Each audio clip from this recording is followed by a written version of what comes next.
Tila lumang tugtugin na raw ang kadalasang idinadahilan ng mga pulis na nanlalaban ng mga drug suspect kaya sila napapatay.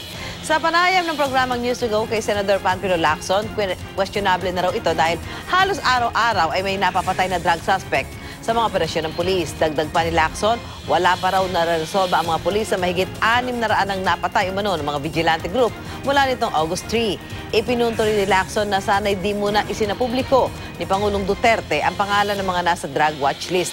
Mas mabuti raw na itinuloy muna ang pag-iimbestiga para mapatibay ang kaso laban sa mga personalidad na nasa listahan. Kung araw-araw nangyayari, it raises many questions, ano? Kasi kumbaga sa pelikula, sabihin natin kumita na 'yon.